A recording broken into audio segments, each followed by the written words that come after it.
Welcome to What I Wish I Knew at 30.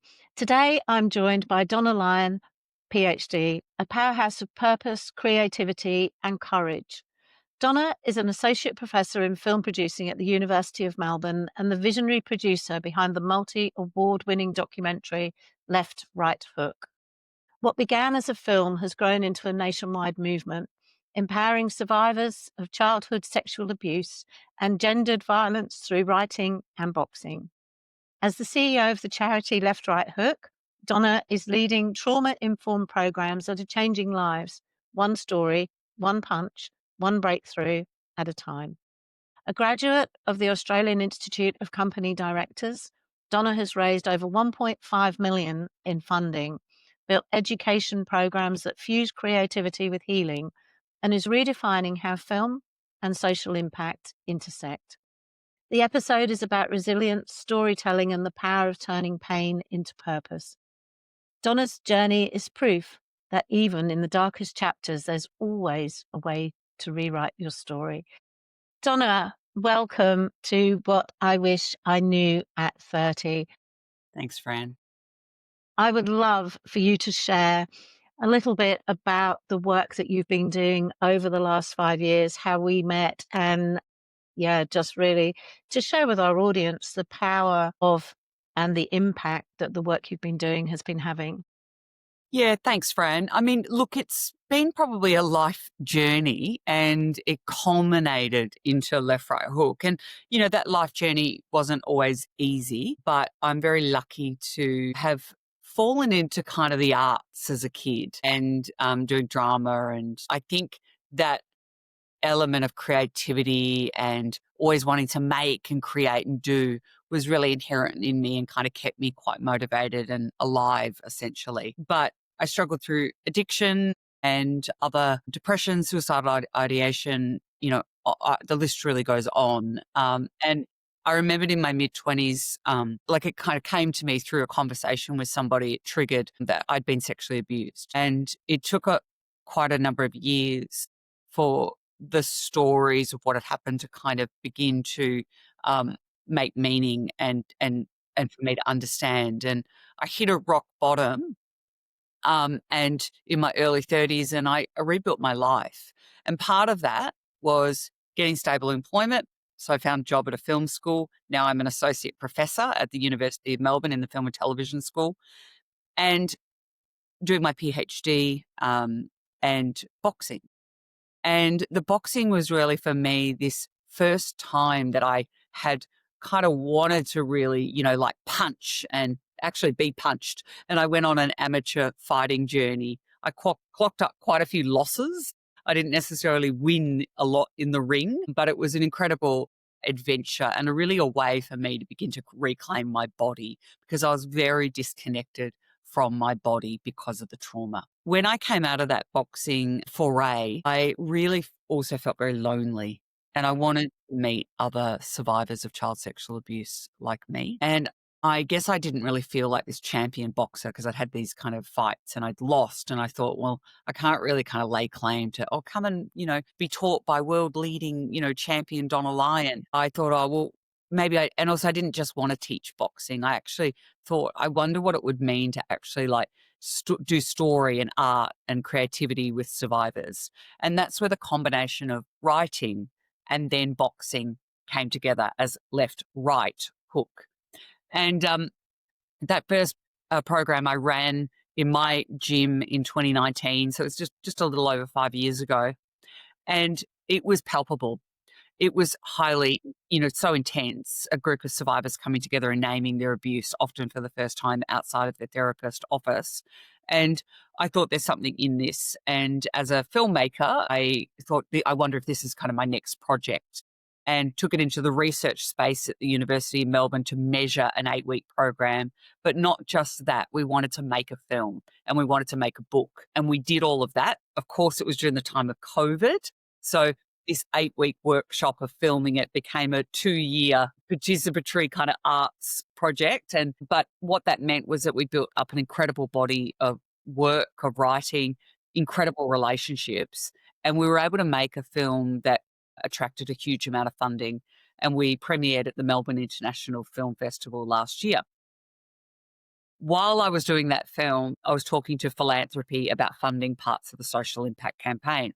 And they said, what are you going to do when the film goes to the public? Because people are going to really want to do the Yeah. program by hook. And so that's actually how the charity founded. And I met you in 2023, I think. I think it was. Randomly, I think you had found out about Left, Right, Hook because it Mm, kind of it's such a unique project of the writing and the boxing. And people who have experienced trauma are often kind of really like, oh gosh, that sounds perfect. That's like this integrated recovery solution. That sounds like what I want to do. And you were very kind enough to reach out to me, and I used your gym for, mm, probably close to a year actually. We ran a yeah. number of programs there, and it was an incredible space of coming together.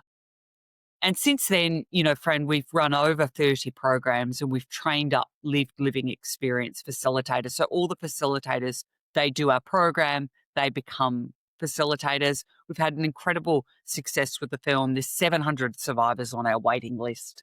It's strength to strength. But we're also a really tiny charity doing some pretty mighty work. And the journey, in a sense, feels like it's been huge, but it also feels like it's just started. Yeah, no, I'm sure. 700, that's phenomenal. And obviously the amount of survivors as well that have gone through the programs. Yeah. So congratulations. As you say, unfortunately, it is just the beginning. Unfortunately. But I suppose now the main thing is to bring in the money to keep everything moving. Yeah, for sure. I mean, a charity in a sense is, really a business. And although Yeah, you're not necessarily making profit, you've still got to really think about it in terms of business terms, yeah, and work very hard for relationship and building with philanthropy, the community, and also to build evidence so you can get bigger block funding through government and things like that. yeah, yeah. Well, if anyone can do it, Donna, I have absolutely 200% faith in you. Thank you. In heading it up. I loved your story. I actually I was given your number walking out of a networking event because we were talking about storytelling. And for whatever reason, synchronicity, the lady, and I can't even remember the name of the lady, but she said, I think you need to talk to Donna Lyon. It's so And there was no further, just obviously gave me your number. And I thought, well, why not? I'll call Donna. And we did. And the rest is history, I suppose. But yeah, I mean, we're glad to have played a very small part in, being able to help in this space because it's so important and so devastating, when for anyone who's survived it and have come through in so many different ways. So Donna, imagine we're jumping in a time machine right now. You're 30 years old again. Where are you? What are you doing? And what's going through your mind at that stage of life? Oh, this is a hard question, and I'm going to go a little deep and a little dark. Bear with me, listeners. But, at the time of 30, life was really dark for me, actually. I was in very active addiction of alcohol, but hadn't really understood that. I knew it was my crutch and I couldn't stop drinking, but I wasn't ready to admit that I had a problem. And I was also really close to sabotaging my life. I was educated at that time. I had studied producing, a performance studies degree, and really, in many ways, people looked at me and was like, "Oh, she's going to make it." But every decision I was making, I was kind of moving backwards in life. So 30 was a time of a lot of intense emotional and existential pain. I wanted to die, basically.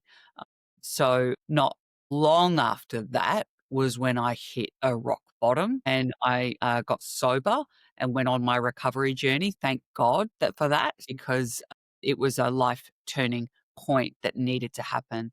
So, I remember my 30th birthday party and went out for a few, friends with dinner. And I just remember sitting at it was just a Chinese restaurant. And I just had such negative judgments and thoughts inside my head. And I hated myself and I just didn't want to be there.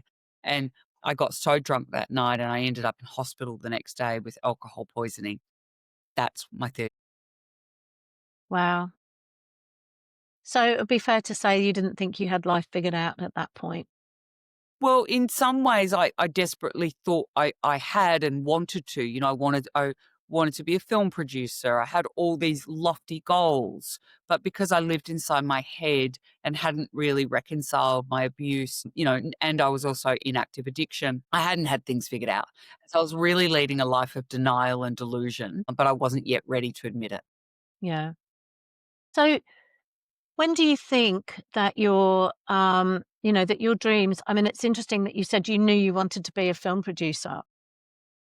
And so there was obviously a dream in your background. I mean, was that something that kind of helped you through those tough times?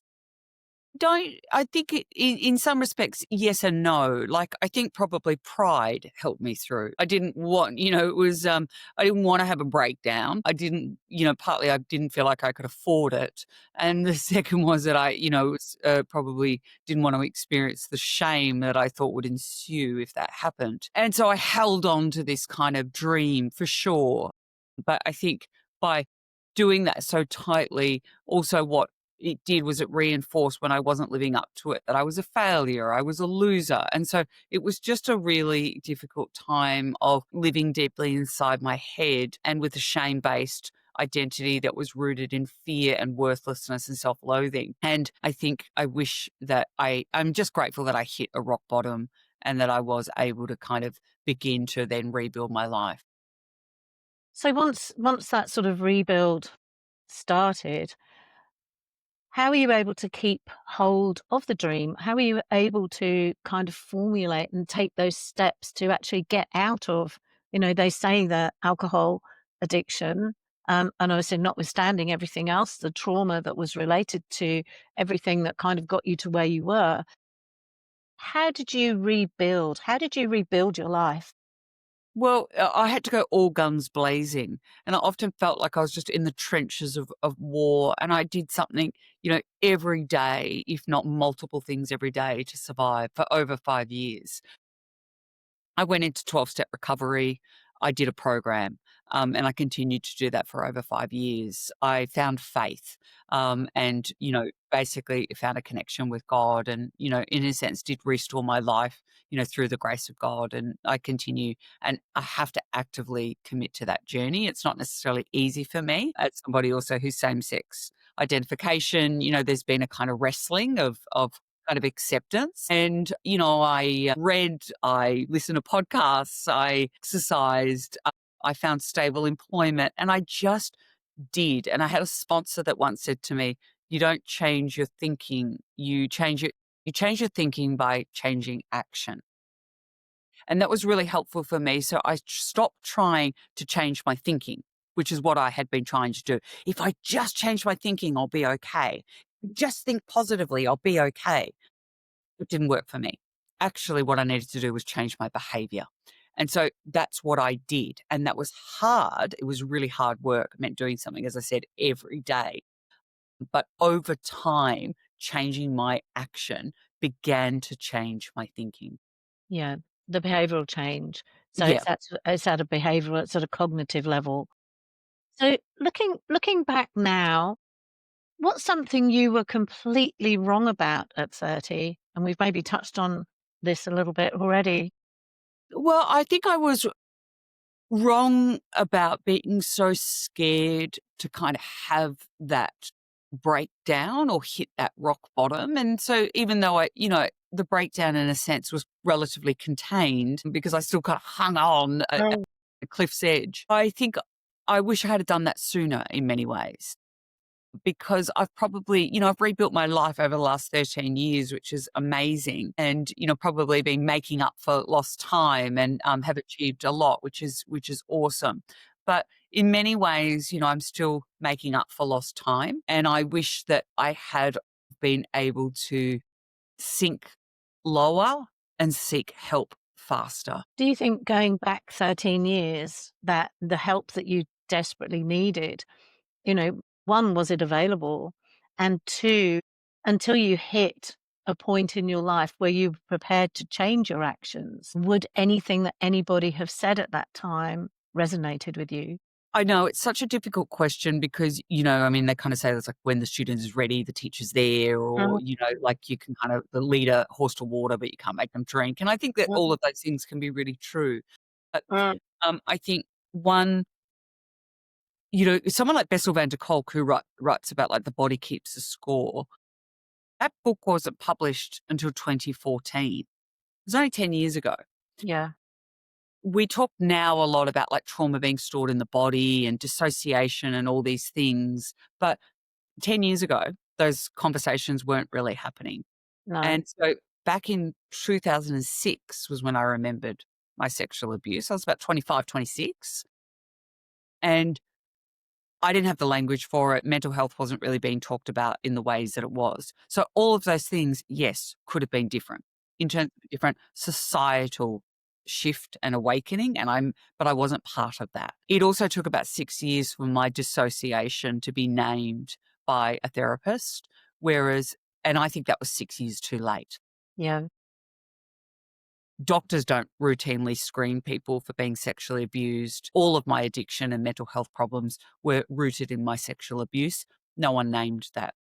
So yes, I think that's a problem, and I think I always hear it in my voice. I think I have a little, that's my passion, yeah, to name it and talk about it, because I think if people had have said to me, "Hey, look, what you're experiencing are symptoms of child sexual abuse," or you've remembered it, I want you to know that these are the symptomologies, these are the effects of that. You can recover from this. You can heal. You can also reclaim your life. And you can also use your experience, if you want to help others. So not only transform your life, but help transform others. And because you've got a creative arts background, because you've got this and that, you could do that. So hang on in there. It's going to be tough. It's going to be really, really tough. And it's going to be tough for a long time. But it's that toughness that's going to give you an edge, toughness that's going to give you a greater sense of empathy and compassion and drive that will be far greater than so many others. People who experience pain are often our greatest leaders. You can be one of those people. And I think if someone had said that to me, my life trajectory may have been slightly different, but maybe not. I'm also very independent, kind of rebellious. So maybe if you had told me all of that, I would have said, oh, F off. I'm doing yeah. Yeah, I'm not doing that. yeah. But here you are, and you are doing it. They say life is the best teacher.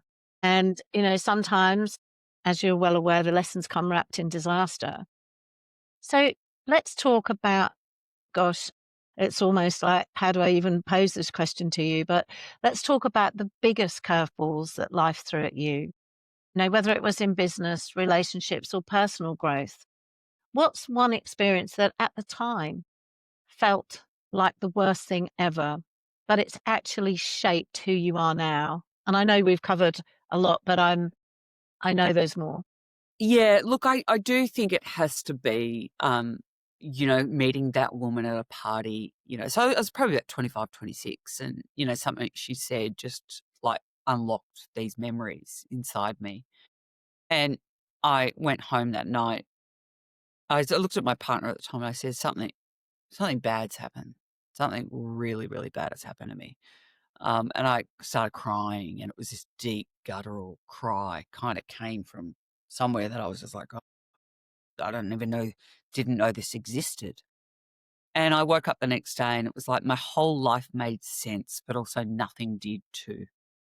And so I think that for me it was just a life changing moment. And I think things got hard and really rough from there.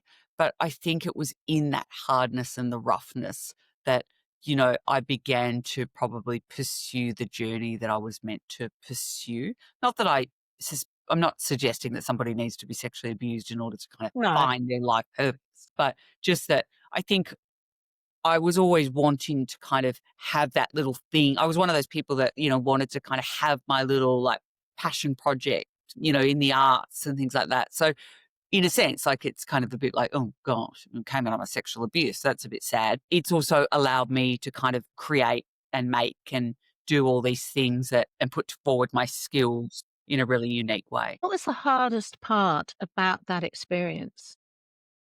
I think the hardest part was just feeling, actually. I had been so numb and disconnected from myself. And so, feeling and learning to be in the world as a kind of present form of self was the most difficult because I couldn't feel. Like it sent me into extreme forms of terror and memory regression. And that's because as a child, of course, I couldn't process that trauma. So feeling took me back to a very powerless, frightened, wounded child that was in a lot of pain, but couldn't handle that pain and so split off from that pain. And so the hardest thing was genuinely learning to actually feel. And it took a long time and a very, very slow and still to this day is hard for me. I'm still quite disconnected from how I feel. And I don't think that's an uncommon experience in our society, by the way, which I think is quite fragmented and dissociated and has a lot of trauma. But it's been a hard journey to, yeah, kind of awaken self and sit with self. I felt a lot of discomfort being in my body, a lot of pain, a lot of disgust. And so the hardest things were being able to kind of just continue to do life and not kind of crawl into a ball and just want to hide. And how did you push through that? It's a really good question. I mean, I just got up and just did stuff. And I think the good thing about me is that, like, I mean, I think I kind of nurse as probably my last addiction, workaholism, right? Which isn't, I mean, I think again, I'm probably not uncommon. I think, imagine for many of your listeners as well, I suspect. But I think I was a doer and I used to and the hypervigilance and avoidance of self in many ways kept me planning. Like I always had to have something to do. But whilst that has negative effects and we've got to be careful of things like burnout and, and learning to rest and all of that. And I understand that actually those strategies of survival were essential for me being where I am today and able to achieve what I've been able to achieve. Because it was like, I can't kill myself. I'll do that because I've got this presentation or I've got these really important meetings. I'll do it in 2 weeks. And I just put it off, right? I don't want to get out of bed today, but I can't let that person down in a meeting. So get up and go. Like I just planned things every day where it kind of, in a sense, stopped me from going into a hole. And Mm. I think and so maybe I should have gone into a hole, but I don't think I should have. I think I don't think you should have. I I think it's think you been did better exactly to yeah. get up and just get going. And then by the end of the day, or by the halfway through the day, I was like, oh, I feel a bit better. And then, I might come home and kind of collapse into it that night or go to bed. But, just sort of kept doing that. And again, over time, I think it built a resilience. I think the most, the best piece of advice that, you've just said there, it's about, people when they do become inert, Yeah. that is the most dangerous, to be able to just take action. And I can remember going to, a conference once and they did, at the beginning of each section, they did the Running Man. And, you just literally run like hell on the spot for, a minute or whatever it is. But the euphoria that comes out of that is incredible. And I always say when I'm coaching, I'm gonna, sort of, if you're in that space where you can't move forward, Running Man's a great one. It's so true, and I think that's what I loved about boxing as well, right? Yeah, Because boxing is one of those things, is like, if you're getting hit, you've gotta hit back. I mean, you have to cover up, obviously, but, yeah, you need to take action and you need to move past that ingrained freeze response or dissociation, and I think, yeah. I was really drawn to pushing myself out of that, thankfully. Yeah, no, absolutely. Well, thankfully, for you, but also for everybody now that you're impacting.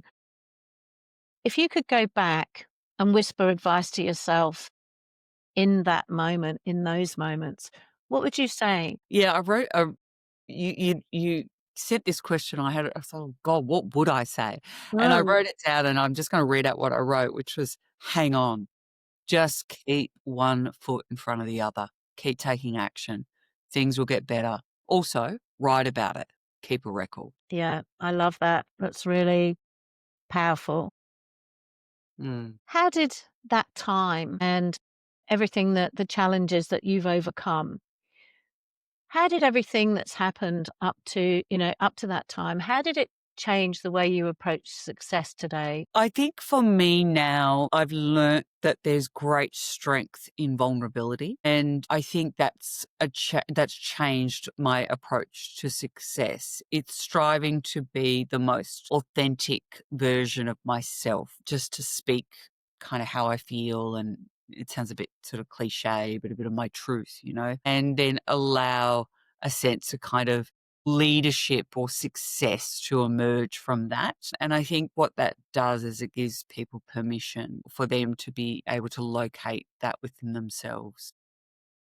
And I think permission is a wonderful word because we live with so much duty to Mm, to our thoughts, to life, to expectations of our communities. And I love the word permission because it is about self. And if we don't give ourselves permission to be authentic, to speak our truth, where do we go from there? yeah, for sure. And so I think I love the word permission. So, Donna, let's get to the heart of this episode. If you could give your 30-year-old self just three pieces of advice, what would they be? It would be keep using creativity and sport, so movement, Right. process your trauma, write about it, and make art or work from it. I love it. That's powerful. When you talk about, it was 25, you were 25, 26, before you actually realized that, you know, the behavior in your life and everything that was showing up was actually down to the trauma that you'd experienced as a child. Mm. What advice do you have to somebody who is maybe experiencing the kind of behavior that you were going through, but has not yet identified maybe a source? Or, is there something that you believe could have been could have been found earlier? And we kind of talked about it a little bit before. I think healing is non-linear. Yeah.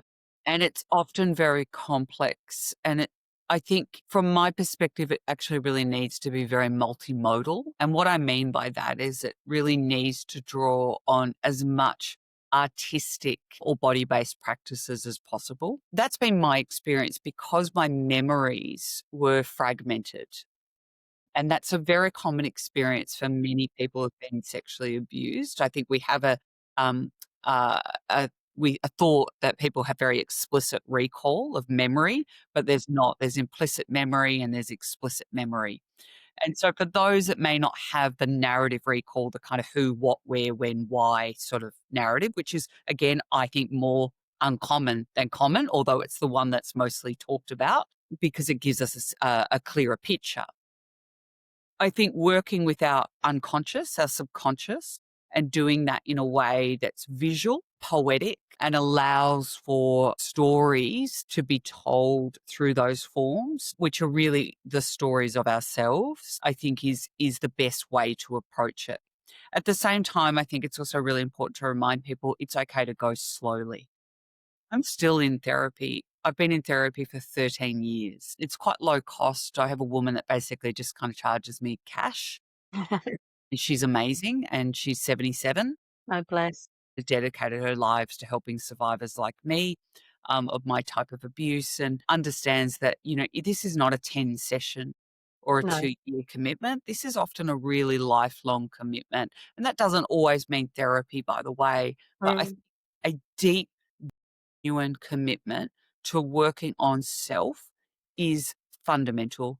And I think we can do that in lots of different ways. But I think for people to find expressions of self and reclamations of self is the most fundamental. And I just kind of wish that I had have understood that sooner. Although I think I was doing it intuitively and instinctively, I don't think I understood, like, why that was so important and also why it was, like, just so non-negotiable in my life.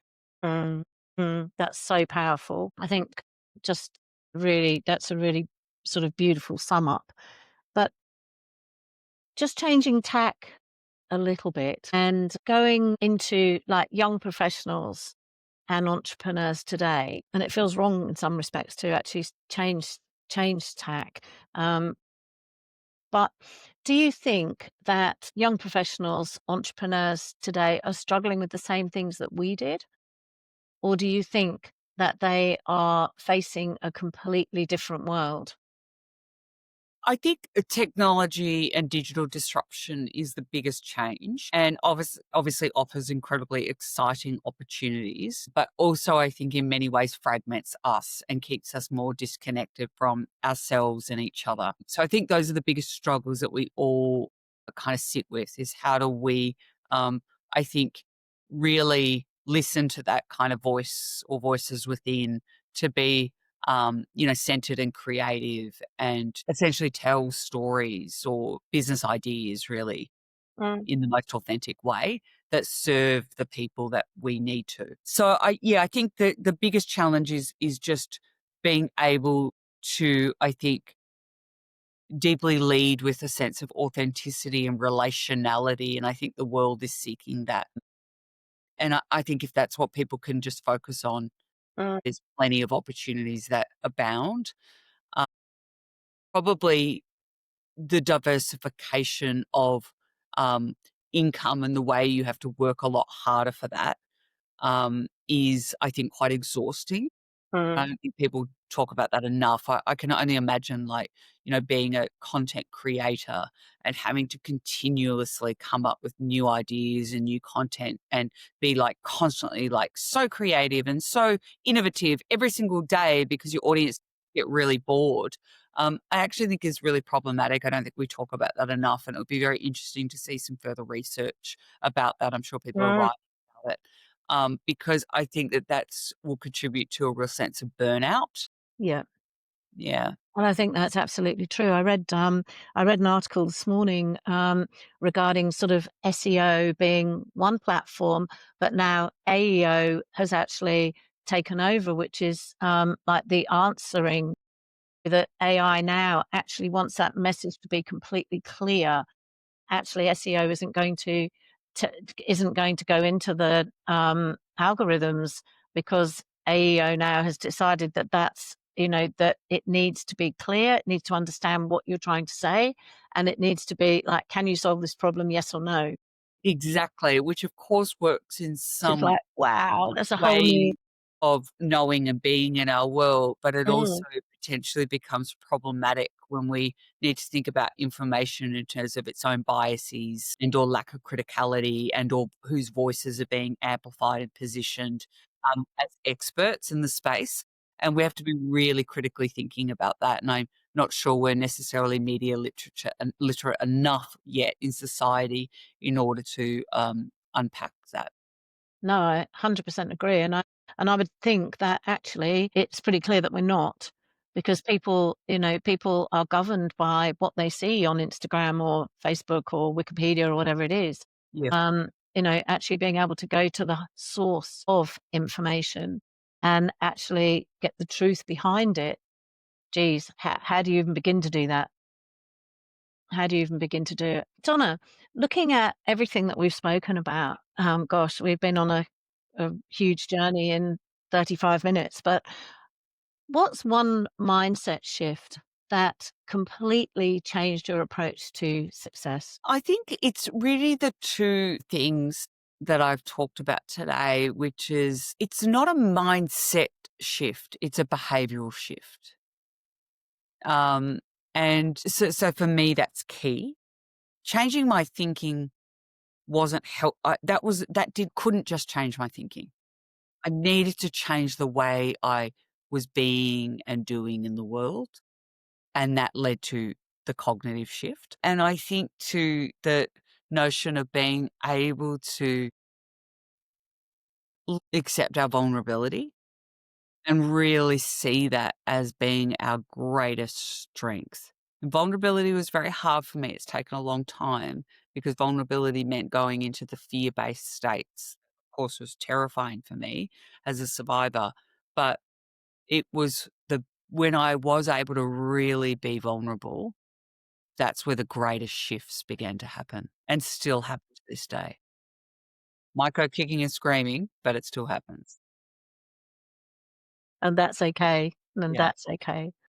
And, that gives you the ability to be able to share that wisdom and your journey with others to help Yeah. them to navigate the challenges. What's the best advice you ever received, and who gave it to you? Hmm. Well, yeah, this is I wrote this one down too, because I always these little, things, and then they come later, but it's actually a recent piece of advice, that I thought was really great, which was, instead of asking for money, ask for advice, and I like that one. And I think the other piece of advice would be, is for me, just show up. Show up. I've had to just keep showing up. As much as I haven't wanted to, I've just shown up, and the efforts have paid off. Yeah, for sure. And I see you're showing up now on Facebook and Instagram as well, and I I love know. it. I love Yeah. listening. I wouldn't say that I, am in the influencer, box at all, nor do I wanna be, but, putting myself out there is a necessary part of growing a charity, Mm. and getting the work about what we do, and it's not a comfortable fit for me. I'm slightly outside of that age demographic, Don't but ever give in to that. Come on. well, yeah, but I also, think it's been, a really important part of my growth recovery journey. Yeah. And I think the beautiful thing and, I'm definitely outside that age demographic, but the way I look at it is, sort of I feel I have a voice, I know you have a voice, and it's about I guess when, sort of it's not about us now, it's actually about the people that we serve and the people that we help. And I think that's when I start feeling a bit, oh, I don't want to go in front of the camera. I just go, well, hang on a minute. You might have something that someone needs to hear right now. Yeah. And, I think that's my way of kind of overcoming that. Yeah, for sure. Donna, we've covered the deep stuff. Yeah. Now let's have a little bit of fun. Okay. I'm going to hit you with some quick fire, no, with some quick fire questions. Don't overthink. And I know I've already given you these questions, but what's the worst business or life advice you ever got? We've talked about the best, but what was the worst?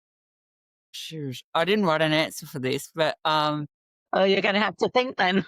I know exactly. What is don't talk about it. Like, we need to talk about it. Yeah. Yeah. If you could have lunch with any historical figure, who would it be? Would have lunch with Rosa Parks, who, essentially said, "I'm not going to stand up on the bus." Bus. And I think I would be really interested in what gave her the strength to be able to kind of push back in that moment. Hmm.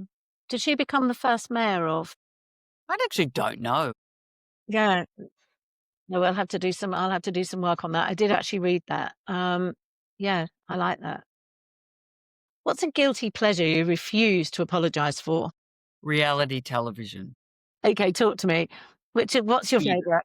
I'm about Bachelor and Bachelorette and stuff like that. I'm not certainly not embarrassed about Survivor, but yeah, the sort of trashy ones. Brilliant. I watched a really trashy one with my daughter in the UK. Um, Actually, we were in the States. She was watching it wasn't Married at First Sight, it was the other one. Love Island. No, I can't remember. It's the one where they get married. It's the first time they've actually maybe it's Love at First Yeah, Sight. I've been married at 3 times. That yeah. It's brilliant. Gosh, people are so disrespectful. If your 30-year-old self had a theme song, what would it be? Yeah, I think that's for me, "Around the World" by Daft Punk. I just love the kind of hypnotic, fun beats, and it always makes me just wanna dance. Love it. Love dancing. What's one thing you absolutely sucked at in your 30s, but you've mastered now? Oh, well, definitely boxing. I sucked at it to begin. And, thinking on my feet, was hard for me, but I'm better at it now.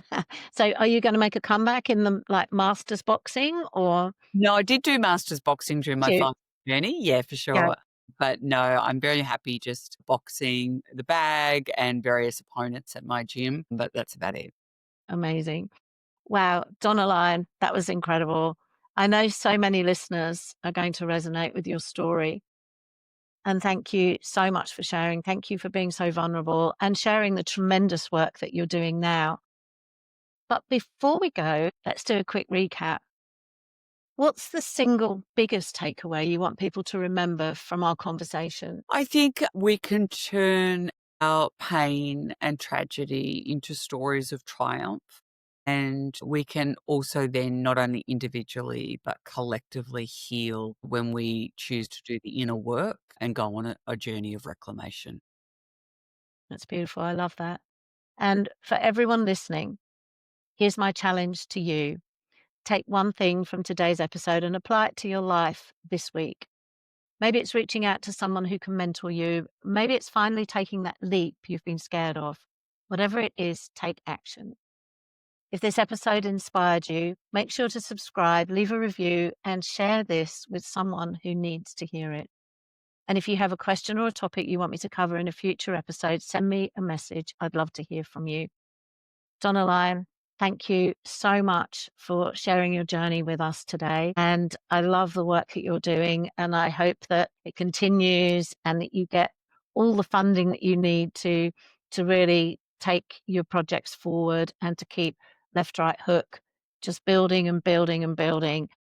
Thanks, Fran, and thank you to the listeners. Yeah. And thank you for tuning in to What I Wish I Knew at 30. And remember, your best chapters are always still ahead. So see you next time.